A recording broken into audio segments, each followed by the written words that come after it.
J'ai choisi pour vous.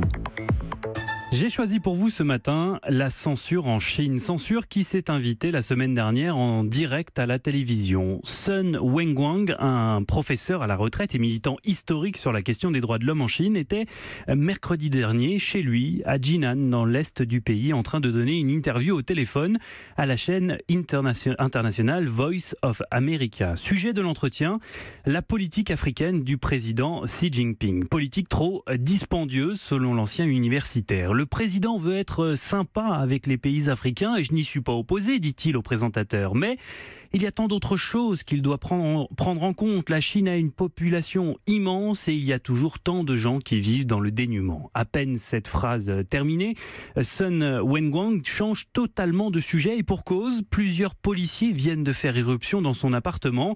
Des policiers que le retraité de 83 ans n'hésite pas à prendre à partie. Quoi ? J'ai dit quelque chose de faux ? Écoutez ce que je dis. C'est faux ou pas ? Les gens sont pauvres. Alors arrêtons de balancer notre argent en Afrique. Oui, vous là, qui êtes 7 ou 8. Écoutez-moi bien. Envoyer de l'argent comme ça, ce n'est pas bon pour notre pays. Ce n'est pas bon. Mais qu'est-ce que vous faites ? Qu'est-ce que vous faites ? C'est totalement illégal de rentrer comme ça dans mon appartement. J'ai ma liberté d'expression.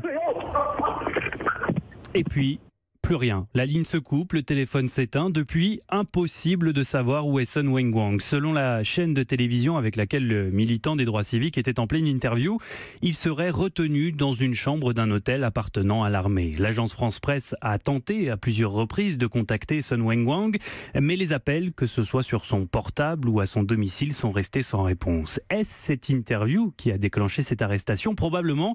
Sun Wenguang avait rédigé le mois dernier une lettre ouverte au président chinois dans laquelle il fustigeait, je cite, la diplomatie du carnet tchèque de Pékin en Afrique. Ce défenseur des libertés individuelles n'en était pas à son coup d'essai.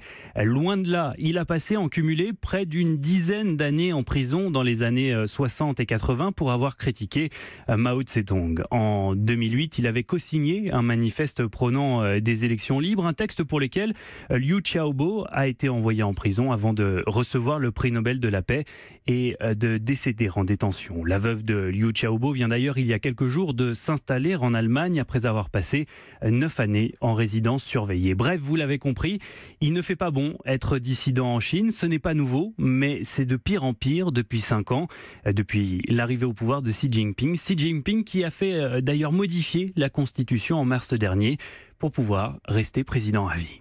Here comes the story of the hurricane.